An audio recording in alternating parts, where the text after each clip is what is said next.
할렐루야. 수요예배 오신 여러분들을 주님의 이름으로 환영하고 축복합니다. 오늘 우리가 본문의 말씀을 한번 보게 되면 엘리야의 사역의 맨 끝에 있는 그 부분을 의미를 하고 있습니다.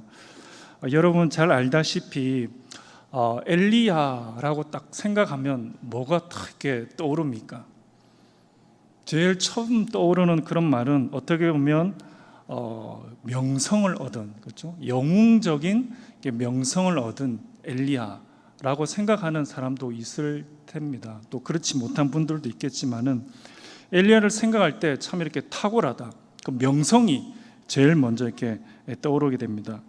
그런데 엘리야가 사역자로서는 그런 명성들을 우리가 생각할 수 있지만 인간적인 면에 있어서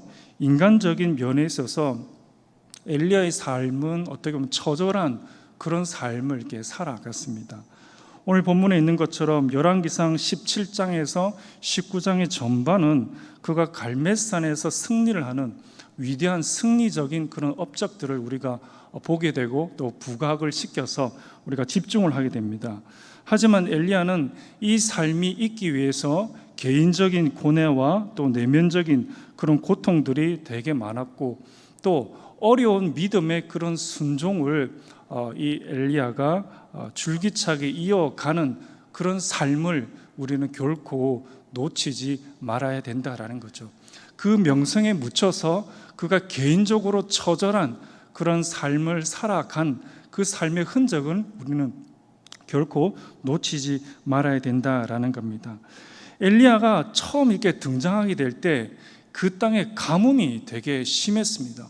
어떻게 보면 가뭄은 생명과도 직결되는 상황이죠.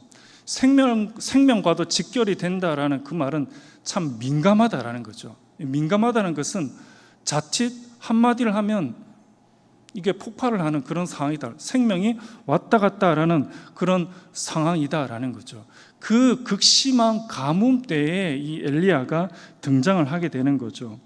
그러면서 하나님께서 위임하신 가장 중요한 그런 사역의 위임의 그 자리에 엘리야가 딱 들어가게 됩니다. 하지만 가뭄, 그리고 그 가뭄으로 인해서 참 민감한 그런 상황 가운데 엘리야는 처하게 된다라는 겁니다. 근데 하나님은 그 사역 이면에 엘리야의 개인적인 삶과 안위를 평안하게 절대로 보장해 주지 않았다라는 그 점에서 참 이렇게 어떻게 보면 참 상반되는 그런 모습들을 볼 수가 있습니다. 사역은 위대한데 그 엘리야의 그런 개인적인 삶, 그 사역을 떠받치고 살아가는 엘리야의 개인적인 그 삶은 참으로 위태로웠다라는 것을 볼 수가 있다라는 겁니다. 어떻게 보면 하나님께서는 그 사역을 위해서 엘리야를 철통과 같은 그런 요새 안에서 탁 보호를 하시고 또 양식을 때마다 걱정 없이 채워주어야 되는데 전혀 그렇지 않았다라는 겁니다. 고작 엘리야가 하는 말은 너는 가서 숨어라. 그리고 또 어떻습니까? 까마귀와 또 과부를 보내어 주셔서 어떻습니까? 그 까마귀와 과부의 그 틈에서 빌붙어서 연명하는 그런 개인적인 삶을 살아가라라고 주님께서 말씀을 하여 주셨다라는 거죠. 그 사역 이면에 숨어 있는 이 단면을 보여주고 있다라는 거죠. 이것은 비단 엘리야뿐만 아닙니다. 우리가 하나님을 믿는 모든 사람들이 이런 삶을 대동소이하게 살아갈 수 있다라는 겁니다. 그 사역 이면에 감춰진 이 처절한 삶을 반드시 오늘 엘리야가 그것을 보았다라는 것이죠. 우리가 엘리야의 이 삶을 통해서 또 믿는 자의 이 삶을 통해서 우리는 어떻게 살아가야 되는가? 그런 처절한 삶을 볼 때 내가 하나님을 믿고 믿음 생활을 함을 통해서 그 이면에 감추어져 있던, 드러나지 않지만 내만이 알고 있는 이 이면의 삶, 그 이면의 삶을 볼 때 나는 믿는 사람으로서 어떻게 우리는 살아가야 되는가라는 것을 한 번 더 생각해 본다라는 것입니다. 우리가 생각하는 형통의 길은 무엇일까요? 내가 생각하는 대로 사는 것이 형통일까? 우리가 너무나 잘 알다시피 하나님께서 어떻습니까? 하나님께서 원하시는 방법대로 원하시는 대로 가는 것이 우리는 형통한 삶이다라고 우리가 생각을 할 수가 있다라는 겁니다. 그러면 하나님이 원하시는 그런 삶은 무엇인가라는 겁니다. 오늘 이 엘리야의 삶을 통해서 형통의 삶, 하나님께서 원하는 삶, 그 삶이 과연 어떤 삶일까? 이렇게 이율배반적으로 사역 이면에 처해져 있는 하나님이 어떻게 보면 돌보지 않는 것 같은 그런 처절한 개인의 삶을 두고 하나님께서 원하시는 형통의 삶은 과연 무엇인가? 라는 것을 우리가 한번 살펴볼 필요가 있다라는 것입니다. 오늘 말씀을 통해서 엘리야는 3년 반 동안 은둔 생활을 하게 됩니다. 가뭄을 선포하고 그 이후에 3년 반 동안 엘리야는 전혀 등장을 하지 않게 된다라는 겁니다. 그러면 이 3년 반 동안 엘리야는 무엇을 하고 있었을까요? 이 3년 반 동안 엘리야에게 들었던 것은 이 가뭄의 원인이 엘리야에게 있다라면서 그 태도를 적반하장으로 엘리야에게 돌리는 그 아합을 보게 되는 거죠. 이 가뭄의 원인은 엘리야가 아니죠. 이 가뭄의 원인은 바로 이 아합 그리고 이스라엘 백성들에게 있는 거죠. 그래서 하나님의 징계가 내려졌는데 이 3년 반 동안 숨어서 은둔 생활하는 이 엘리야의 귀에는 그런 것들이 계속 들린다라는 겁니다. 얼마나 답답하겠습니까? 그리고 어떤 현상이 일어나게 됐습니까? 하나님이 택하신 이 땅에, 이 거룩한 땅에 바알과 아세라 우상이 득실거립니다. 이 이세벨이 그것을 잊게 한 거죠. 얼마나 답답하고 얼마나 억울하고 얼마나 분한 그런 일들의 마음이 일어나겠습니까? 그리고 하나님을 믿는 모든 선지자들을 죽이고 감금시키고 엉망진창인 그런 삶들을 이 3년 반 동안 엘리야가 숨어서 그것을 본다라는 겁니다. 얼마나 답답하겠습니까? 그래서 3년 반이 탁 지나고 하나님께서 이제 엘리야를 이렇게 보여주게 되는 거예요. 공개하게 되죠. 이 마음을 가지고 3년 반 동안 이 마음을 가지고 엘리야가 그 아합을 보자마자 하는 그 첫 마디가 뭐였습니까? 갈멜산에서 영적 대결을 선포한 거죠. 얼마나 답답했겠습니까? 와봐라, 이제 한번 대결하자. 그 울분이 쌓여 있는 거죠. 그래서 엘리야는 영적 대결을 그 아합과 이세벨, 그 영적의 어두운 세계들을 향해서 말을 한 겁니다. 근데 상대는 되지 않았습니다. 이 엘리야 혼자 있고 나머지들은 이방 선지자는 850명이 되는 그 사람들이 우르르 있는 거죠. 잽이 안 되는 거죠. 그래서 울분이 있었습니다. 하나님 믿는 그런 마음들은 이 엘리야에게 있는 거죠. 그런데 이 갈멜산 전투에서 엘리야는 쌓은 분노를 쏟아냅니다. 그리고 하나님께 기도를 합니다. 그리고 결국에는 승리를 하게 되죠. 그러면서 어떻습니까? 이 850명을 한 사람도 놓치지 말고 쓸어버려라, 다 죽여버려라 라고 엘리야는 말합니다. 얼마나 그 마음에 맺힌 것들이 많았겠습니까? 3년 반 동안 들었던 게 너무나 많았기 때문에 이제 그때다. 하나님께서 이 때를 주셨다. 그리고 하나님께서 능력을 주셨고 이 승리를 나에게 주셨다라고 엘리야는 모든 것들을 850명을 다 죽여버린 거죠. 그래서 여러 해 동안 핍박을 당한 그런 하나님의 선지자들의 그런 분노까지 합쳐서 다 쓸어버린 거죠. 그러면서 엘리야의 그 마음속에 이제는 어떻습니까? 이제는 하나님의 공의가 성취된 거죠. 이제 하나님의 공의가 세워진 겁니다. 그래서 이스라엘의 이제 영적인 갱신이 이제 바로 일어나게 된 그 시점인 거죠. 이제 엘리야는 너무나 좋은 거죠. 3년 반 동안 있었던데 대승리를 하게 되었기 때문이다라는 겁니다. 그런데 하나님의 대답은 과연 무엇이었는가라는 겁니다. 하나님의 대답은 과연 무엇이었는가라는 거죠. 하나님의 대답은 엘리야가 생각한 거랑 완전히 다릅니다. 엘리야는 심판을 원했습니다. 850명을 쓸어버렸고 그리고 나머지 아합과 이세벨을 쓸어버리는 거죠. 그런데 하나님의 대답은 정반대였습니다. 하나님은 아합의 왕권을 계속적으로 인정해 주었습니다. 그리고 어떻습니까? 하나님은 아합이 그리고 타락한 이스라엘 백성들이 그렇게 원하였던 무엇을 줬습니까? 큰 비를 허락하여 주셨다라는 거죠. 너무나 당황스러운 일이 벌어지게 된 것입니다. 그들을 쓸어버려야 되는데 도리어 이 아합의 정권을 인정하고 도리어 그들이 원하는 그 큰 비를 허락하여 주신 거죠. 아합이 원하였던. 정말 이런 상황, 이런 일들을 겪게 되었을 때 그 마음은 어땠을까? 또 어떻습니까? 이세벨이 그 소식을 듣고 꼬꾸라져야 되는데 이세벨이 어떻습니까? 도리어 이 엘리야를 죽이기 위해서 살기등등하며 엘리야를 죽이려고 덤벼드는 이 대목이다라는 겁니다. 엘리야의 예상과는 전혀 다른 하나님의 그 역사가 일어나게 된 것이다라는 거죠. 사랑하는 성도 여러분들, 이런 일이 엘리야에게만 있는가? 우리가 살아가는 삶의 여정에도 이런 일들이 너무나 비일비재하게 일어나게 된다라는 거죠. 엘리야에게도 이런 일이 일어났습니다. 그러니까 엘리야가 어떻습니까? 이 소식을 듣고 엘리야는 도망하게 되죠. 나는 이제 사역자로서 또 무능한 자다. 왜 그렇습니까? 충격을 받았기 때문에. 왜 충격을 받았습니까? 자신의 예상과는 정반대의 이 일들이 일어나게 되었기 때문이다라는 겁니다. 때문이다라는 겁니다. 엘리야는 호렙산으로 가게 됩니다. 그리고 그 호렙산에서 어떤 일이 일어나게 됩니까? 하나님이 나타나게 되는데 강한 바람이 일어나게 됩니다. 바위를 부수는 강한 바람이 일어나겠죠.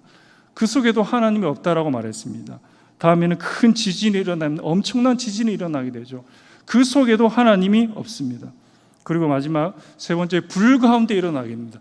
그 속에도 하나님이 없습니다. 그리고 마지막 어떻습니까? 세미한 소리가 들리겠죠. 이 세미한 소리는 좀 더 풀이해서 말하면 가늘게 부는 소리라는 뜻입니다. 가늘게 부는 소리, 그 가운데 하나님이 등장하게 된 것이다라는 거예요.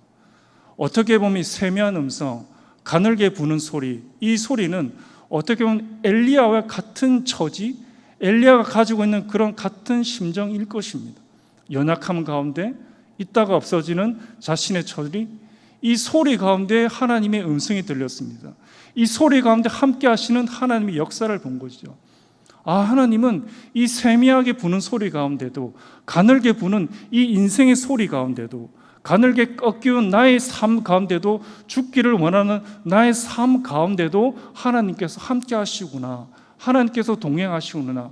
나도 내 자신을 포기하고 세상도 내 자신을 포기하는 정말 자살, 죽으려고 작정한 그렇게 가늘하게 부르는 그런 소리 가운데 임하시는 그 하나님을 엘리야는 보게 된 것이라는 거죠.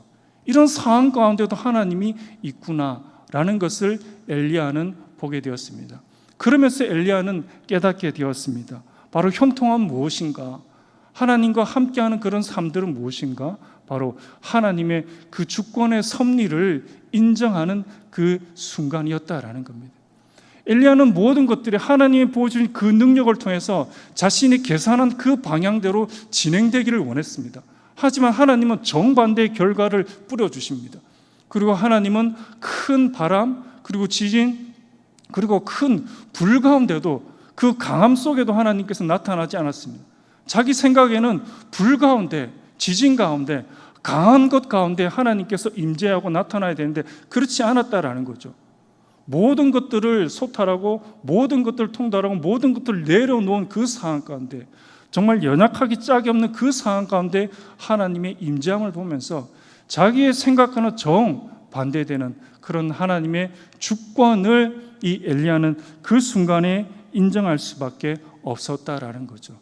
그 주권을 인정하는 그 순간에 하나님께서 하나님의 그 역사를 이루시는 그런 일들을 볼 수가 있다라는 거죠.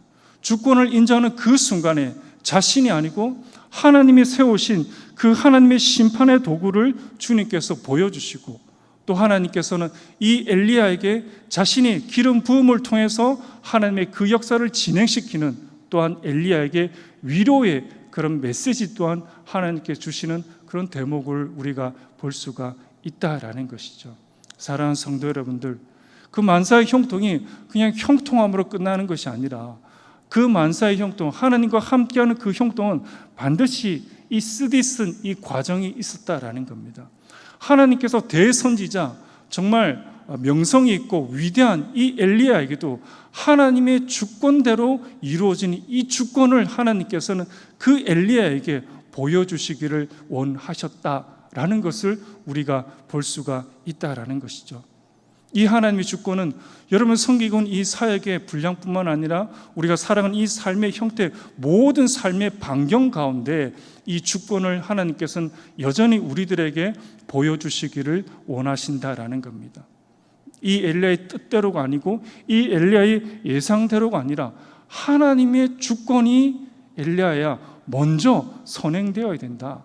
나의 주권이 먼저 너의 그 마음속에, 너의 생각 속에 우선순위로 들어가 있기를 원한다 라고 주님께서는 그 엘리야에게 보여주셨던 것입니다. 우리가 이 본문의 말씀을 통해서 과연 하나님의 주권이 인정되어야 될 그 부분들에 대해서 우리가 처절한 싸움이 있어야 된다라는 거죠. 생각과 이성뿐만 아니라 정말 우리의 삶의 자리에서, 그리고 그 삶의 자리에서 주님의 주권을 인정해 나아가는 그런 정립이 우리의 삶에 있어야 된다라는 것을 이 엘리야에게 보여주기 위해서 충격적으로 이 세 번의 그런 역사를 보여주면서 하나님께서 그 삶으로 그 삶에서 하나님의 주권이 점차적으로 쌓여지고 인정되어지는 그 터가 완성되어지기를 주님께서는 엘리야를 또 우리를 통해서 말씀해 주고 있다라는 것이죠. 두 번째로는 주님께서 엘리야에게 보여주시기를 원하시는 것은 무엇일까요? 엘리야는 나만 홀로 싸운다라고 생각했습니다. 나만 홀로 이 영적인 대결을 한다라고 생각했습니다. 나만 홀로 이 바알 숭배의 세력의 확대를 저지하는 자다라고 했습니다. 이 혼탁한 영적 세계를 나만 홀로 세운다라고 생각을 했던 것이죠. 그런데 그런 엘리야를 통해서 하나님께서는 어떻습니까?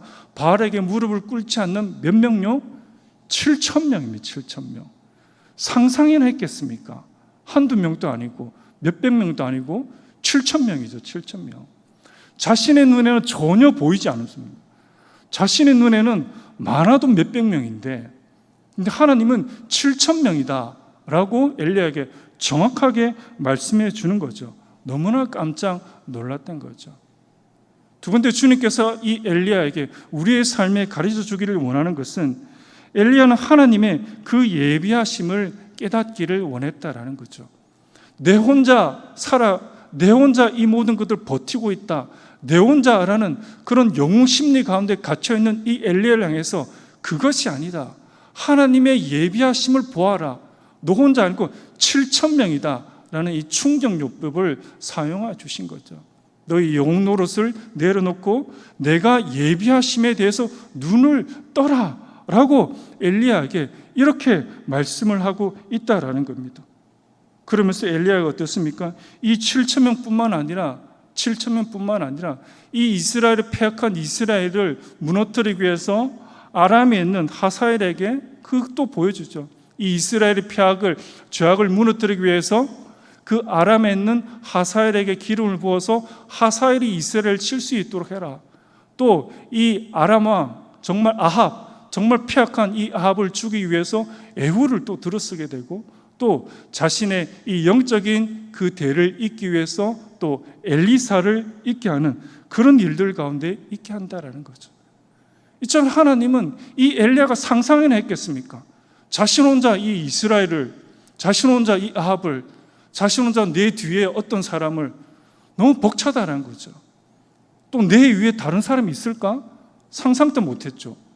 7,000명을 주님께서 보여주시고, 하사엘을 보내주시고, 에후를 보여주시고, 엘리사를 보여주시고, 이처럼 하나님의 우리들에게 그 예비하심이 이 엘리야뿐만 아니라 우리들의 삶의 곳곳에 하나님께서 우리들을 위해서 예비해 주신 수많은 하나님의 예비하심의 그 장치가 반드시 우리들의 그 삶에 있다라는 것을 우리가 인정하고 알고 나아가자라는 것을 주님께서 우리들에게 말씀해 주고 있다라는 거죠.